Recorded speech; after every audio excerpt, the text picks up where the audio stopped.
Imam Mahdi akan hadir pada akhir zaman. Bukan keyakinan Syiah saja, kita ahli sunnati wal jamaati meyakini adanya Mahdi. Beliau akan hadir di muka bumi selama 7 tahun. 7 tahun.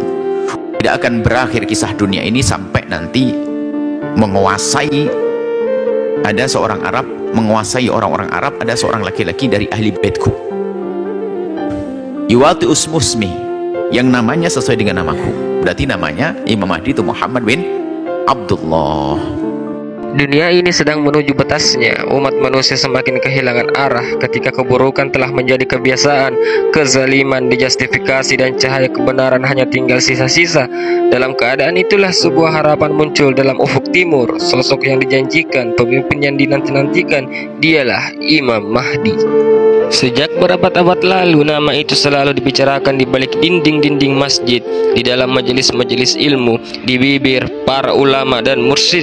Imam Mahdi bukan sekedar tokoh fiksi atau mitos, ia adalah janji, ia adalah harapan, ia adalah tokoh akhir zaman yang disebut langsung oleh Rasulullah Muhammad SAW dalam puluhan hadis sahih. Tapi siapakah Imam Mahdi sebenarnya? Kapan dia muncul, dari mana asalnya, dan apa tugasnya yang begitu besar di ujung zaman ini? Imam Mahdi bukanlah nabi, ia bukan rasul, ia hanyalah manusia biasa yang Allah pilih dan siapkan secara khusus, seorang pemimpin sejati dari keturunan Nabi Muhammad SAW. Namanya adalah Muhammad bin Abdullah, sama dengan Nabi.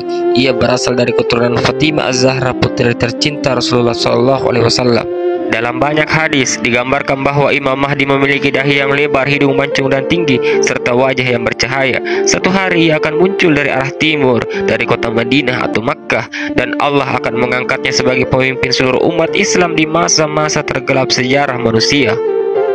Imam Mahdi tidak belajar siasat dari manusia, ia mendapat ilham langsung dari Allah Subhanahu wa Ta'ala, dan uniknya ia pun awalnya tidak menyadari bahwa dirinya adalah Mahdi, hingga suatu malam antara Ka'bah dan Maqam Ibrahim, para ulama dan orang-orang saleh akan membaitnya meskipun ia menolak, tapi takdir Allah tidak bisa dihindari. Rasulullah SAW bersabda, akan muncul di akhir zaman seorang khalifah dari keturunanku, namanya seperti namaku dan nama ayahnya seperti nama ayahku. Ia akan memenuhi bumi dengan keadilan setelah sebelumnya penuh dengan kezaliman. Hadis riwayat Abu Daud. Tanda-tanda kemunculannya sangat banyak: fitnah yang menyebar luas, perpecahan di kalangan umat Islam, penguasa-penguasa zalim, perang demi perang, bahkan air sungai Efrat yang mengering, munculnya konflik di wilayah Syam dan Irak, hingga kemunculan bendera-bendera hitam dari timur. Ada pula riwayat yang menyebut bahwa sebelum munculnya Imam Mahdi akan terjadi perpecahan 3 pihak yang memperebutkan harta Ka'bah, namun tidak satu pun dari mereka yang menang. Kemudian dari arah timur akan datang pasukan dengan bendera hitam, mereka berjalan untuk mendukung Al-Mahdi. Dalam sebuah hadis, Nabi mengatakan, jika kalian melihat pasukan dengan panji hitam, maka datangilah mereka walau harus merangkak di atas salju. Imam Mahdi tidak langsung memimpin dunia Islam. Ia memulai dari krisis, dari tekanan, dari kejatuhan. Ia muncul di tengah perang, konflik antar umat Islam sendiri. Tapi ia membawa satu hal yang hilang dari dunia keadilan. Ia akan menyatukan umat Islam yang tercerai-berai. Ia memimpin dengan hati, bukan dengan kekerasan. Tapi ketika kezaliman memaksa Imam Mahdi akan berperang, ia akan memimpin pasukan kaum muslimin melawan para penindas, mulai dari kerajaan-kerajaan tiran hingga pasukan Dajjal. Di masanya, bumi akan kembali makmur, hujan turun dengan berkah, tanaman tumbuh subur, tidak ada yang kelaparan. Bahkan dalam satu riwayat, seseorang bisa keluar membawa segenggam emas dan tidak ada yang mau menerima karena semua orang telah hidup dalam kecukupan.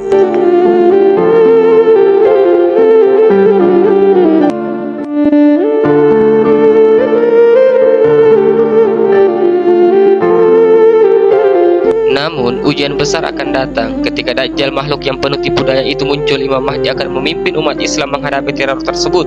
Tapi dalam hadis disebutkan bukan Mahdi yang membunuh Dajjal, akan datang dari langit Nabi Isa putra Maryam. Ia turun di Menara Putih di Damaskus dengan 2 malaikat di sisi kanan dan kirinya. Nabi Isa akan sholat di belakang Imam Mahdi, sebuah simbol bahwa kepemimpinan umat Islam tetap di tangan Mahdi, bukan Nabi Isa, karena Isa turun sebagai pengikut syariat Nabi Muhammad. Bersama-sama mereka akan menghancurkan fitnah fitnah terbesar dalam sejarah manusia, yaitu Dajjal. Imam Mahdi akan memerintah selama 7, 9, atau 19 tahun, tergantung pada riwayat yang dipercaya. Namun semua sepakat bahwa itu adalah masa keemasan terakhir bagi umat manusia. Setelah wafatnya Imam Mahdi, umat akan kembali diuji. Nabi Isa akan tetap memimpin, dan setelah beliau pun wafat, waktu akan bergerak menuju kiamat. Lalu pertanyaannya adalah, apakah kita hidup di masa tanda-tanda itu? Apakah krisis dunia hari ini, peperangan, fitnah, perpecahan, bencana, semua itu bagian dari skenario besar yang mengawali kedatangan Imam Mahdi? Wallahu a'lam bishawab. Kita tidak bisa menentukan waktunya, tapi satu hal yang pasti, kita diperintahkan untuk bersiap, bersihkan hati, kuatkan iman, pegang teguh sunnah, dan mendoakan agar jika Imam Mahdi benar-benar muncul di masa kita, kita termasuk orang-orang yang memilih untuk bergabung bersamanya, bukan sebagai penonton, tapi sebagai pejuang. Dan barang siapa yang hidup di masa itu, maka janganlah ragu, ikutilah dia, karena dia adalah pemimpin yang adil. Terima kasih telah menyimak cerita ini. Jika kamu merasa video ini membuka pemahamanmu, bantu sebarkan, klik like, share, dan subscribe, karena bisa jadi kitalah generasi yang hidup di masa paling genting dalam sejarah. Bersiaplah karena cahaya itu akan segera datang. Sampai ketemu di episode selanjutnya.